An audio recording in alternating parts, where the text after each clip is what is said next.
Europe 1. Jean-Marc Morandini pour le grand direct des médias. Fini le Foxtrot Cha-Cha-Cha. Demain soir, TF1 diffuse la finale de Danse avec les stars. Le concours de danse qui a tenu en haleine les téléspectateurs pour cette troisième saison. Qui remportera le titre de meilleur danseur? Amel Bent, Emmanuel Moir ou encore Taïk Chris. Chris Marquez et Jean-Marc Généreux, bonjour à tous les deux. Bonjour. Bonjour. Merci d'être avec nous en direct. Première question, qui va gagner? Chris Marquez? Je ne sais pas. Oh. Qui voulez-vous voir gagner? L'un des trois couples, ce serait déjà un bon départ. Merci. Lequel des trois? Jean-Marc. Non, c'est à vous que je parle. Passez pas le bébé. Non, ils ont tous les trois des vraies qualités et j'ai vraiment apprécié les voir évoluer. Je dois reconnaître que Taïk Chris c'est une grosse surprise, mais en même temps... Vous pensiez qu'il irait pas loin? Ah, mais je pensais qu'il était éliminé en première semaine, moi, en toute honnêteté. Hein. Mais en réalité, voilà, le travail paye. Le travail paye et il a réussi à arriver en finale grâce à sa détermination, donc pourquoi pas. Alors, moi, sur le net, sur mon blog, sur les Twitter, etc., tout le monde dit, de toute façon, c'est Amel Bent qui va gagner. Je pense que s'il y a une chose qu'on a vue la semaine dernière, c'est que personne n'est destiné à gagner. Donc... Jean-Marc Généreux, qui va gagner? Qui va gagner? Allez, pas de langue de bois. Non, mais pas Laurie. Ça, on sait ça. Ils sont malins tous les deux. Non, mais... Qui voulez-vous voir gagner? Qui je veux voir gagner? Pour Miss France? Non, mais je sais pas, parce qu'il y a plein de trucs qui se passent en France présentement. Bon, Amel Bent, Emmanuel Moir, Taïk Chris, c'est un bon triplé? Ah oui, excellent. Ben, ça montre que les gens, à la fin, nous, on est des juges, on amène les gens dans un tableau, on dit ce qu'on a à dire, et après, c'est les gens qui votent. Et, là, à la base, c'est le show des gens. C'est pour eux qu'on fait ça. Et c'est eux qui décident à la fin. Donc, c'est merveilleux. Ils ont décidé que c'était, Amel, Emmanuel et Chris, et Taïk Chris, et puis on va avoir un super show. Qui vous a le plus surpris au cours de cette émission? Ben, c'est sûr que Gérard Vives, par moments, c'était bluffant. Parce qu'il s'en allait, il galérait au niveau danse. Et puis à un moment donné, il nous a fait une rumba, mais bluffante. Et c'était incroyable de voir que ce mec qui est d'une stature géante... Mais il dansait pas bien quand même, non? Ben sa rumba, c'était... je mets n'importe qui au défi d'essayer de battre cette rumba. C'était absolument génial. Généreux. Mais soyez honnête. Soyez honnête. Alors que sa rumba génial quand même. Il dansait pas bien. Sa rumba. Il était impressionnant de par sa volonté. Voilà, il voulait bien faire et tu... ça fait plaisir. Ben non, mais il y avait quand même une qualité technique, mais il partait de -2. Ouais. Il y a des gens qui partent à 0. Lui, il part à -2. Chris Marquez, vous n'avez pas du tout aimé finalement. Lui, vous l'avez pas du tout. Si, non, j'ai beaucoup aimé là, j'étais un peu confus là. Mais non, j'ai beaucoup aimé Gérard, mais en même temps, il faut dire ce qui est. Il démarrait avec une telle, un tel handicap que c'est assez incroyable qu'il ait réussi en fait à se mêler au groupe et en fin de compte finir de façon très raisonnable. Mais lui, s'il allait aussi loin, est-ce que c'est parce qu'il dansait correctement ou c'est parce qu'il est populaire? Non, je pense que c'est parce qu'il s'impliquait autant. Est-ce que c'est pas parce qu'il était populaire simplement? Est-ce qu'il n'y a pas un moment où la popularité prend le pas sur la technique de danse? Très clairement, regardez, vous allez me dire que par exemple Taïk Chris est plus populaire que Laurie. À la base, non, très clairement, non. Mais je crois que le public s'attache à un parcours, le public s'attache à l'implication de l'individu et également à la capacité au candidat de s'adapter à l'émission. On a vu en fait que Taïk Chris a utilisé absolument tous les ressorts possibles pour s'adapter à l'émission, le travail, la compréhension de la danse, le travail artistique, et il a mis les heures. Gérard Vives, il a utilisé tout ce qu'il pouvait également, la comédie, le jeu, l'interprétation. Oui, mais il y a eu une vraie progression quand même avec Gérard, une vraie... Ah oui. Ouais. Et Taïk Chris aussi, parce que sa première prestation, oui, il était impliqué dans les pas, mais on voyait qu'il ne ressentait rien. Mais là... il ressentait rien, ça veut dire quoi? Non, mais il vit pas la danse? Non, mais au début, non. C'était comme, ok, c'est une autre combinaison de pas de roller qu'il faisait, mais sans... Parce qu'un sportif n'a pas besoin de sourire pour gagner. Il doit performer. Donc, il était seulement comme un performeur. Mais là, il est devenu un acteur... Pas un grand acteur, mais on voit qu'il ressent. Non, mais il ressent quand même les pas et les transitions. Je rappelle que c'est son métier, acteur. Hein. Ah ouais, là, ça fait mal. Ça fait et mal. là, je rebondis sur quand même Emmanuel Moir, qui est quand même un troisième... oui, on va passer juste à autre chose. Non, Emmanuel Moir quand même. Joli. Notre troisième candidat. Et justement, c'est ce qu'il y a de formidable sur cette finale. On a d'un côté... très humain. très humain, un vrai travail d'interprétation. À chaque fois qu'on le voit, on oublie quasiment la danse. Même nous, en tant que juge, on oublie la danse parce qu'on le voit évoluer. C'est super intéressant. Trois candidats différents. Moi, je voudrais qu'on parle de Laurie. Qu'est-ce qui s'est passé avec Laurie la semaine dernière? Pourquoi est-ce qu'elle a été éliminée? Moi, je crois qu'elle n'a pas eu un grand départ, son foxtrot, mais il faut comprendre aussi Vous pensez que là, c'est juste la danse? Moi, je crois qu'il faut qu'on mette la danse un peu dans l'équation quand même. Parce que la journée qui s'est passée, quand elle fait le... Tu vois, elle recule et elle regarde. Il s'est passé plein de trucs dans cette journée-là. Christian a quasiment perdu la vie. Il y avait à un moment donné les marches qui sont actionnées mécaniquement. Il a quasiment tombé dans l'orchestre. Elle était nerveuse. Elle a... Bon, ça, bien sûr, ils l'ont pas vu à l'écran. Non, mais il y a plein de... il y a plein de trucs qui se sont passés. Et elle était encore toute fébrile avant de faire sa performance. Et puis, elle a comme fait un blanc. Elle a manqué peut-être 3-4 pas. Et puis après, ils se sont placés. Mais moi, j'ai marqué même un 6 en technique. Et moi, mettre Laurie un 6 en technique... c'est normal ou pas cette élimination finalement, Chris Marquez? Je pense qu'à un moment donné, le public font des choix avec des critères qui sont bien à eux, bien propres à eux. Et ils ont choisi. Quoi, les critères? Mais les critères pour le public, on ne le sait jamais, parce qu'effectivement, de temps en temps, on peut parler de popularité, mais je crois que ce samedi-là, ce que le public a décidé de faire, c'est voilà la personne qui a le plus progressé depuis le début de l'émission, et ça c'est vraiment, c'est vrai, ils ont raison de ce côté-là. Ty Chris a progressé énormément, et voilà la personne qui pourrait peut-être nous surprendre encore samedi prochain en créant une performance peut-être inattendue en finale. Et là, on est obligé de dire d'accord. Je dis quand même, effectivement, je trouve que Laurie dansait beaucoup mieux, des capacités d'interprétation artistique beaucoup plus intéressantes, je pense, mais en même temps, voilà. Ça veut dire pour vous, c'est elle qui méritait de rester? C'est ce que vous êtes en train de nous dire? Personnellement, c'est pour ça que je lui ai donné des bonnes notes, et j'ai pas donné d'excellentes notes à Ty Chris. Mais en même temps, voilà. Donc ça veut dire oui. Oui, les juges, on est à 50-50. Pour vous, c'est elle qui méritait de rester? C'est clair, nous les juges, on s'en est pas caché. Au niveau du classement des juges, elle était deuxième. Nous, on était clair dans notre... C'est le public qui a tranché. Alors quand vous voyez que c'est le public qui vote au final, vous dites qu'on se souvient d'une fameuse phrase qui disait le public a de la merde dans les oreilles, c'était dans une autre émission.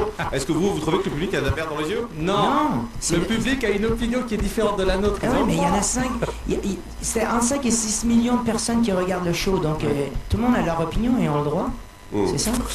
Attention, il faut faire attention quand on dit c'est le public qui décide. Non, c'est simplement que vous ne découvrez pas le vote jusqu'à la fin, bien sûr, du public. C'est là où est tout l'enjeu. Et bon, on est quand même à 50-50. Donc voilà, on a donné notre opinion, on l'ajoute à celle du public et après voilà, ça se passe. Les audiences de l'émission, ça a commencé à 5 millions, ce qui était correct sans plus. Là maintenant, on frôle les 6 millions. Le 13 octobre, on a fait 5 900 000. Donc il y a une belle progression. Ça s'explique comment? Pour vous, même si vous êtes à l'intérieur du show, c'est pas votre métier d'être producteur de télé, mais comment vous expliquez que le public, il y a 1 million de gens comme ça, qui tout à coup, en cours de route, sont venus assister à ça, Chris Marquez? Je crois que c'est grâce à plusieurs choses. Un casting qui a vraiment accroché avec le public aujourd'hui. En plus de ça, un vrai désir de moderniser et de donner un côté assez sophistiqué à l'émission. Et je crois également que c'est l'un des rares spectacles, une des rares émissions qui offre une vraie beauté, un vrai divertissement familial pour toute la famille le samedi soir. Et le renouvellement à chaque année de nouvelles célébrités. Et les gens, la danse, on dit toujours la danse, c'est difficile à la vendre à la télévision. Et là, on amène le côté humain, on amène un vrai parcours. Il n'y a pas de tricherie. Les gens voient que pour amener de semaine en semaine de nouvelles chorégraphies, ils laissent derrière eux celle de la semaine d'avant. Donc, ils ont des vrais défis. Les gens veulent voir comment il va se débrouiller avec une cha-cha ou un quick step. Donc, oui, il y a une question curiosité. Ils veulent voir comment leur célébrité d'aujourd'hui, du passé, parce qu'on a une belle brochette, soit au niveau émotionnel, c'est incroyable, je crois. Et puis, c'est ça. Et après 2 saisons qui étaient magiques, une 3e saison encore évoluée, c'est merveilleux. Est-ce qu'il y en aura une 4e? On l'espère. On vous en a pas parlé? Pas encore. Non, on vous en a parlé, Jean-Marc Généreux, j'ai vu votre hésitation. Non, ma femme m'en a parlé. On vous en a parlé ou pas? Si tu fais une 4e saison, je te dis force. Est-ce qu'on vous en a parlé, honnêtement? On est entre nous, personne ne nous écoute. Bah écoutez, pour le moment, non, on est tellement sur cette troisième saison, qu'en fin de compte, non, on n'a pas eu le temps d'y penser. Est-ce que vous avez envie de faire une 4e saison? Absolument. Tous les deux. On est prêt à rester direct là, tout de suite. Chris Marquez, vous publiez un DVD qui s'appelle Chris Marquez, tout simplement. Vous enseignez les bases de la danse, tango. Ça c'est juste pour les pros, ça, parce que moi, je suis incapable de faire ça. Moi. Bah non, bien au contraire. Quel est l'intérêt si c'était que pour les pros? C'est justement ce qui est génial. Non, c'est pour tout le monde. Ce qu'on a remarqué, c'est quand même nos candidats, nos célébrités sur l'émission ont une superbe aventure. Ils démarrent, ils sont un petit peu sceptiques, ils sont pas sûrs. Il faut un peu de talent quand même au départ. Mais non, il n'en faut pas. N'importe qui ne peut pas faire ça. Non, il ne faut pas du talent. Il faut une envie. Il faut une envie de pouvoir bouger, s'exprimer un petit peu sur la musique et s'amuser. Mais le rythme, il faut l'avoir. On dit sans arrêt, tu as le rythme ou tu l'as pas. Ah non, Gérard Viès, il n'avait pas le rythme quand il a commencé. Mais si, à la fin, il l'avait. C'est vous qui l'avez dit. Jean-Marc, le rythme, c'est toujours, c'est dans la vie. Tu marches dans la rue, si tu frappes tout le monde, c'est parce que t'as pas de rythme. Les gens sont capables de... Nous, notre travail, comme Chris dans son DVD, il va demander aux gens de commencer du premier pas au deuxième pas. Il donne les clés de A, B, C, D. Et après... Il suffit pas de savoir faire les pas. Oui, mais tout le monde a du rythme. Non, mais vous savez quoi? Il est destiné tout d'abord aux enfants, aux mamans qui veulent en fait bouger un petit peu chez eux, chez elles, avant de se lancer en boîte de nuit, ou que ce soit. C'est parfait pour Julie, on va lui offrir. Allez, c'est dans un instant le truc répondeur, à tout de suite. Allez. Europe 1. Jean-Marc Morandini. Allez, c'est l'heure du tweet répondeur. Marc-Antoine Lebray, Anaïs Petit en direct. Bonjour Jean-Marc. Bonjour Jean-Marc. Salut Jean-Marc, c'est Nikos. Bonjour Julie, bonjour Jean-Marc, c'est Franck Ferrand. Hier, j'ai assisté à une fascinante plongée au cœur de l'histoire, dans les travées d'un château où les rois d'un jour côtoyaient à l'envi les bouffons de toujours. Où tous rêvaient de hauts faits et de gloire, mais finissaient irrémédiablement par sombrer dans l'oubli. Oui, vraiment, quelle merveilleuse émission que cette grande histoire de la Star Academy sur Énergie 12. Bonjour, c'est Catherine Fro. Alors, j'ai vu que vous receviez le jury de Danse avec les stars. Salut, c'est Jean-Marc Général, Danse avec les stars. T'as des rythmes, Jean-Marc. J'ai des rythmes. Donc, je me suis renseignée et j'ai découvert... Il me dit ça, pardon, je vous coupe, mais voilà, parce qu'on ne voit pas à la radio. J'adore les imitateurs. Alors, j'ai découvert... Allons-y. Que le principe, c'est de faire danser des stars avec des inconnus. Du coup, je me demandais avec quelle star ils vont danser ce soir, Taïkris et Emmanuel Moir. Salut Jean-Marc Morandini, c'est Jean-Marc Morandini.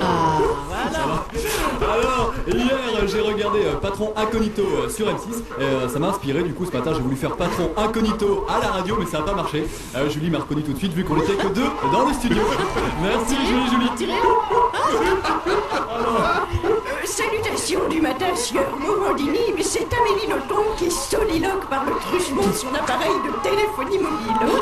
Alors, il m'a été donné hier de visionner la grande librairie sur France 5, dans laquelle il revient à des écrivains de s'exprimer sur leur œuvre. Si d'aventure j'y étais invité, eu égard à mon staccanovisme littéraire, il faudrait rebaptiser l'émission la très grande librairie. Oui, je viens de commettre une saillie drôlatique. Bonjour à tous, c'est Julien Lepers. Ah oui. Je mets 10, ça vient l'invitation. 10. Alors, qu'ai-je regardé hier soir? Les amis, place au jeu. Stop, mes protagonistes parlent une langue étrangère, mais je ne suis pas les ch'tis à Mykonos ou les Marseillais à Miami. Mon intrigue se déroule dans un lieu fermé qui exacerbe les tensions, les conflits, mais je ne suis pas Secret Story. Je mets en scène un moustachu célèbre au milieu de Sagini, de Bertrand Renardi, de Pierre Bellemare. Je suis. La Chute, un film sur les derniers jours d'Adolf Hitler sur France 3. Ah ouais. Julie, Jean-Marc, Chris, Jean-Marc. Ouais, c'est génial. Vous gagnez une encyclopédie Les dictateurs moustachus en 56 volumes. Ah ouais. Il faut aller prendre une pause, Marc-Antoine Lebray. Merci beaucoup Anaïs Petit également pour le truc répondeur. Michel Rocard, bonjour. Bonjour Jean-Marc, notre invité c'est Philippe Vandel que vous connaissez bien. Alors pourquoi Philippe Vandel? Eh bien parce qu'il a écrit un livre qui s'appelle Pourquoi? Répondre parce que, voilà. Finalement l'émission est terminée alors. Voilà, par exemple, dans ce livre, par exemple, Jean-Marc, si vous lisez, vous saurez pourquoi vous avez les yeux rouges quand on vous prend en photo. D'accord, parce que comme il y a des gants, que des questions essentielles. Hein? Merci beaucoup. Dites à Julie que je l'attends, s'il vous plaît, merci. Très bien, pourquoi? Pourquoi? Parce que... Merci beaucoup. Allez, merci Chris Marquez, Jean-Marc Généreux. Je rappelle le DVD de Chris Marquez. C'est Chris Marquez, ça s'appelle, il s'est pas cassé. Où il vous enseigne les bases sur tango et tout ça. Merci à tous les deux. Merci. Bisous Julie. Et rendez-vous demain à partir de 9h sur Europe 1. On va dire lundi plutôt, pendant le week-end. Hein. Ah non, si vous voulez. Allez, Pourquoi c'est Jean-Marc Morandini.